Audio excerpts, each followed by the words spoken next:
नमस्कार दोस्तों, आप सभी का स्वागत है रोजगार विद प्रमोद के यूट्यूब चैनल पर। दोस्तों, आज के इस वीडियो में हम लोग रुक्मणी प्रकाशन द्वारा प्रकाशित सेट नंबर 4 को डिस्कस कर रहे हैं। तो इसमें आज हम लोग 20 प्रश्न डिस्कस करेंगे, यानी हर एक सेट में 20 प्रश्न हैं, तो 20 प्रश्न को हम लोग डिस्कस करेंगे।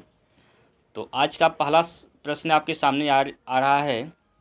आप आज के पहला प्रश्न आपके सामने आ गया है। तो आपसे बताना चाहूँगा कि अगर आपने हमारे चैनल को सब्सक्राइब नहीं किया है तो चैनल को ज़रूर सब्सक्राइब कर लीजिए, घंटी वाले आइकन को भी दबा दीजिए, जिससे कि जब भी मैं वीडियो अपलोड करूँ तो इसका नोटिफिकेशन आपको मिल जाए। तो चलते हैं पहले प्रश्न पर। पहला प्रश्न आपके सामने ये है कि 107वां भारतीय विज्ञान कांग्रेस का आयोजन कहाँ किया गया।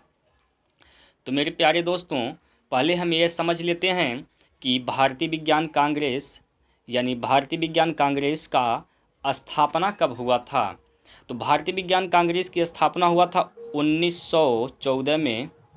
भारतीय विज्ञान कांग्रेस की स्थापना कब हुई थी? 1914 में इसकी स्थापना हुई थी। और इसका उद्देश्य क्या था? इसका उद्देश्य था भारत में विज्ञान को बढ़ावा देना। ठीक, तो इसका स्थापना 1914 में और इसका उद्देश्य भारत में विज्ञान को बढ़ावा देना। तो 107वां भारतीय विज्ञान कांग्रेस का आयोजन किया गया है बेंगलुरु में। ऑप्शन नंबर ए इसका सही हो जाएगा। प्रश्न नंबर 2 पर चलते हैं। बीखो ओ योसू का निधन हो गया है, वे कहाँ के विधानसभा अध्यक्ष थे। तो बीखो योसू का निधन हुआ, वे अध्यक्ष थे नागालैंड के। ऑप्शन नंबर सी इसका सही हो जाएगा। ऑप्शन नंबर सी नागालैंड सही हो जाएगा। तो नागालैंड के बारे में हम लोग समझ लेते हैं, जान लेते हैं। नागालैंड की स्थापना कब हुई थी? तो नागालैंड की स्थापना 1 दिसंबर 1963 को हुआ था। नागालैंड की स्थापना 1 दिसंबर 1963 को हुआ था। नागालैंड के राज्यपाल हैं रविंद्र नारायण रवि और मुख्यमंत्री हैं नेफ्यू रियो। इतना आप लोग को याद रखना है। और मणिपुर की स्थापना कब हुई थी? तो मणिपुर की स्थापना 21 जनवरी 1972 को हुआ था। मणिपुर की स्थापना 21 जनवरी 1972 को हुआ था। मणिपुर के मुख्यमंत्री हैं एन बीरेन सिंह और राज्यपाल हैं Najma Heptulla. Option number B में दिया है मेघालय। तो मेघालय को भी हम लोग देख लेते हैं क्या इसका स्थापना है। मेघालय की स्थापना हुई है। मेघालय की स्थापना 21 जनवरी 1972 को हुआ है। मेघालय का स्थापना भी 21 जनवरी 1972 को ही हुआ है। मेघालय के मुख्यमंत्री कनराड संगमा हैं और राज्यपाल हैं यहाँ के सत्यपाल मलिक। मिजोरम की स्थापना हुई है 20 फरवरी 1987 को। 20 फरवरी 1987 को मिजोरम की स्थापना हुई है और मिजोरम के मुख्यमंत्री हैं जोरामथंगा, राज्यपाल हैं PS श्रीधरन पिल्लई। आगे चलते हैं अगले प्रश्न पर। अगला प्रश्न नंबर 3 आपके सामने है। प्रश्न नंबर 3 में आपको बोला गया है, इसमें किस गोताखोर ने 145 घंटे तक पानी के अंदर रहने का रिकॉर्ड बनाया है। तो 145 घंटे तक पानी के अंदर रहने का रिकॉर्ड बनाए हैं। इनका नाम है सद्दाम अल किलनी। सद्दाम अल किलनी। तो ऑप्शन नंबर ए सही हो जाएगा। ऑप्शन नंबर ए इसका सही हो जाएगा। सद्दाम अल किलनी 145 घंटे तक पानी के अंदर रहने का रिकॉर्ड बनाए हैं सद्दाम अल किलनी। सद्दाम अल किलनी है कहाँ के? तो ये हैं मिस्र के। कहाँ के हैं? मिस्र के हैं।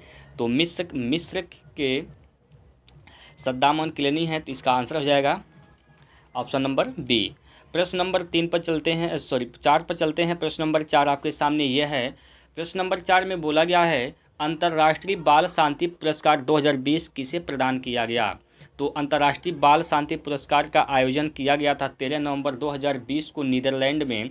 इस समारोह में मलाला यूसुफजई के द्वारा यह पुरस्कार दिया गया है और यह पुरस्कार दिया गया है किसे? सादात रहमान को दिया गया है। मलाला यूसुफजई के द्वारा सादात रहमान को दिया गया है। तो इसका ऑप्शन हो जाएगा सही डी।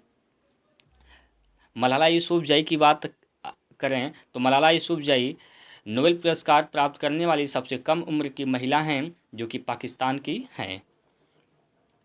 आगे चलते हैं अगले प्रश्न पर। अगला प्रश्न नंबर 5, इसमें क्या बोला गया है, विश्व प्रेस स्वतंत्रता दिवस 2020 का थीम क्या है। तो सबसे पहले ये जानते हैं हम लोग कि विश्व प्रेस स्वतंत्रता दिवस मनाया कब जाता है। तो विश्व प्रेस स्वतंत्रता दिवस मनाया जाता है 3 मई को। 3 मई को विश्व प्रेस स्वतंत्रता दिवस मनाया जाता है। और इस दिवस का थीम था 2020 का जर्नलिज्म विदाउट फियर और फेवर, यानी ऑप्शन नंबर ए इसका सही हो जाएगा। चलते हैं अगले प्रश्न नंबर 6 पर। इसमें क्या कहा गया है, प्रश्न नंबर 6 में बोला गया है 10 वर्ष के लिए गोल्डन वीज़ा किस देश ने जारी किया है। तो 10 वर्ष के लिए गोल्डन वीज़ा जारी किया है यूएई, संयुक्त अरब अमीरात ने 10 वर्ष के लिए गोल्डन वीज़ा जारी किया है। तो यूएई के बारे में हम लोग जान लेते हैं। यूएई के प्रधानमंत्री कौन हैं। तो यूएई के प्रधानमंत्री हैं मोहम्मद बिन राशिद अल मकतूम यहाँ के यूएई के मुख्य प्रधानमंत्री हैं।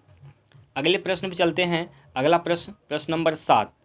प्रश्न नंबर 7 में क्या कहा है, अंतर्राष्ट्रीय बर्ड महोत्सव 2020 का आयोजन होगा। तो यह महोत्सव कहाँ हुआ है 2020 का, यह बताना है। 2020 का अंतर्राष्ट्रीय बर्ड महोत्सव हुआ है दुधवा नेशनल पार्क में, यानी इसका ऑप्शन सही हो जाएगा B, Dudhwa national park, Dudhwa राष्ट्रीय पार्क, ऑप्शन नंबर इसका सही हो जाएगा। और दुधवा नेशनल पार्क है कहाँ, यह है यूपी में, उत्तर प्रदेश में है। और भरतपुर पक्षी अभ्यारण्य यह है राजस्थान में। तो इसका जो सही आंसर हो जाएगा वह हो जाएगा ऑप्शन नंबर बी, दुधवा राष्ट्रीय पार्क। अगले प्रश्न में चलते हैं। अगला प्रश्न नंबर 8, जो बाइडेन ने किसे white house chief of staff नियुक्त किया है।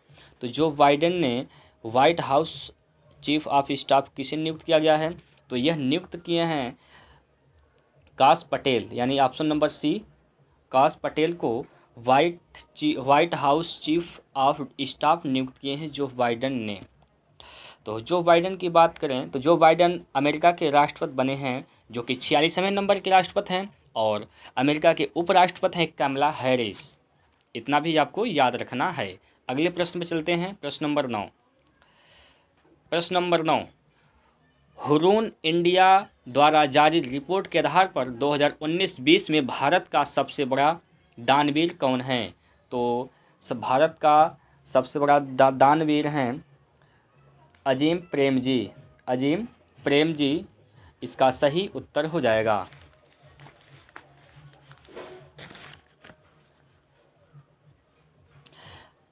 चलते हैं अगले प्रश्न पर। प्रश्न नंबर 10, इसमें क्या कहा गया है, महिला T20 चैलेंज 2020 का खिताब किस टीम ने पहली बार जीता है। ये बहुत ही इंपॉर्टेंट क्वेश्चन है, तो इसको आपको याद रखना है।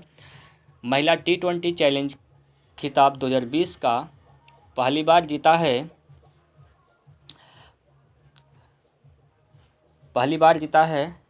ट्रेलब्लेजर्स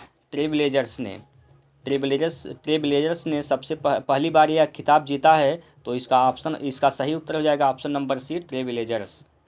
किसने उपविजेता कौन रहा है। तो उपविजेता रहा है सुपरनोवाज उपविजेता रहा है। सुपरनोवाज के कप्तान थे हरमनप्रीत कौर और ट्रेलब्लेजर्स के कप्तान थी स्मृति मंधाना। इतना भी आपको याद रखना है।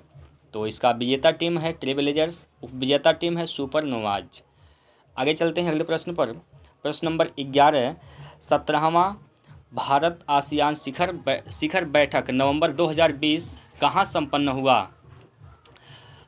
तो आसियान आया है। तो आसियान की बात करें तो आसियान की स्थापना कब हुआ था। आसियान का स्थापना हुआ था 8 अगस्त 1967 को इसकी स्थापना हुई थी आसियान का। और इसका जो मुख्यालय है वह जकार्ता इंडोनेशिया में इसका मुख्यालय है। तो 17वां भारतीय आसियान शिखर बैठक नवंबर 2020 में संपन्न हुआ है। इसका जो यह कहाँ पर हुआ है बैठक? तो यह हुआ है वियतनाम में। ऑप्शन नंबर डी सही हो जाएगा। प्रश्न नंबर 12 पर चलते हैं। प्रश्न नंबर 12 में जापान के नए राजा कौन हैं? तो जापान के नए राजा बने हैं नारोहितो। नारोहितो इसका सही उत्तर हो जाएगा। Option number D. जापान की मुद्रा की बात करें तो जापान की मुद्रा का नाम है येन। आगे चलते हैं अगले प्रश्न पर। प्रश्न नंबर 13। प्रश्न नंबर 13 में बोला गया है नमामि गंगे का ब्रांड एम्बेसडर बनाया गया है। तो नमामि गंगे का ब्रांड एम्बेसडर किसे बनाया गया है यह आपको बताना है। नमामि गंगे का स्थापना कब हुआ था? 2014 में। नमामि गंगे का स्थापना 2014 में हुआ था और इसके जो ब्रांड एम्बेसडर बनाए गए हैं यह बनाए गए हैं चाचा चौधरी को। ऑप्शन नंबर इसका सही हो जाएगा। अगले प्रश्न में चलते हैं। 14 नंबर का प्रश्न। नवंबर 2020 में किसे मुख्य सूचना आयुक्त बनाया गया है? तो मुख्य सूचना आयुक्त नवंबर 2020 में बनाया गया है तो यह बने हैं Yashwardhan Kumar Sinha. Yashwardhan Kumar Sinha option number A इसका सही हो जाएगा। और ज्ञानेंद्रो निगोबाम ये हॉकी इंडिया के अध्यक्ष हैं और ये मणिपुर के हैं, ये भी आपको याद रखना है। आगे चलते हैं प्रश्न नंबर 15 पर। तो प्रश्न नंबर 15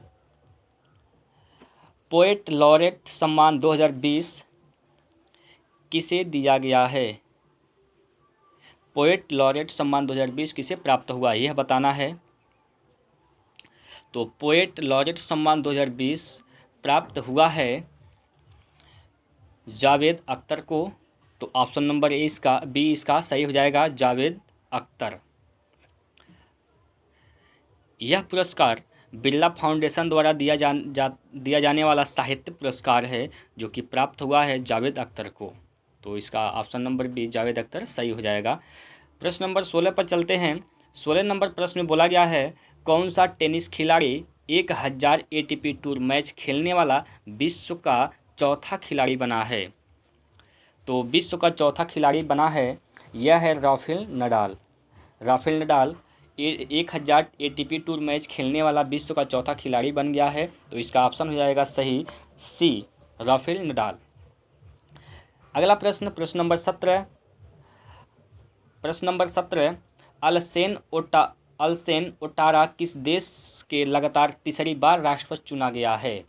तो अलसेन ओटारा आपको बताना है किस देश के लगातार तीसरी बार राष्ट्रपति चुने गए हैं।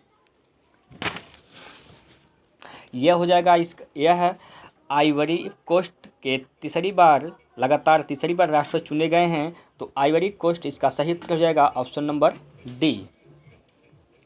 अगले प्रश्न में चलते हैं। प्रश्न नंबर 18 फराज खान जिनका हाल ही में निधन हो गया वे किस क्षेत्र से संबंधित हैं? फराज खान जिनका हाल ही में निधन हो गया है यह किस क्षेत्र से संबंधित हैं? तो ये किस क्षेत्र से संबंधित थे? तो इनका जो संबंध था वह फिल्म क्षेत्र के संबंध में। तो इसका सही जो उत्तर हो जाएगा वह हो जाएगा ऑप्शन नंबर ए, फिल्म के क्षेत्र से। फराज खान का संबंध किस क्षेत्र से था? फिल्म के क्षेत्र से था। चलते हैं प्रश्न नंबर अगले पर। 19 नंबर प्रश्न विश्व वन्य जीव कोष की रिपोर्ट के अनुसार 2050 तक भारत के कितने शहरों पर पानी का संकट होगा? तो 2050 तक भारत में 30 शहरों पर पानी का संकट होगा जो कि ऑप्शन नंबर बी इसका सही हो जाएगा। अगला प्रश्न, प्रश्न नंबर 20 और यह है आज का प्रश्न लास्ट है, 20वां प्रश्न, लास्ट प्रश्न। 2020 में भारत के किस टाइगर रिजर्व को यूनेस्को ने बायोस्फीयर रिजर्व घोषित किया है? तो 2020 में भारत के किस टाइगर रिजर्व को यूनेस्को ने बायोस्फीयर रिजर्व घोषित किया है? तो इसका जो उत्तर हो जाएगा वह हो जाएगा option number C, Panna tiger reserve. Panna tiger reserve option number C, Panna tiger reserve है मध्य प्रदेश में। और मध्य प्रदेश के मुख्यमंत्री हैं शिवराज सिंह चौहान और मध्य प्रदेश के राज्यपाल हैं आनंदीबेन पटेल। तो इसका ऑप्शन सही हो जाएगा option number C, Panna tiger reserve. ठीक, तो यह है आज का लास्ट प्रश्न और आशा करता हूँ यह आपको समझ में आया होगा और इससे आपको ज़रूर सहायता मिलेगा। तो अगर वीडियो अच्छा लगा हो तो प्लीज़ लाइक ज़रूर करिएगा और चैनल को सब्सक्राइब करना ना भूलें। अगले फिर मिलते हैं अगली वीडियो में। आज के लिए इतना ही, धन्यवाद।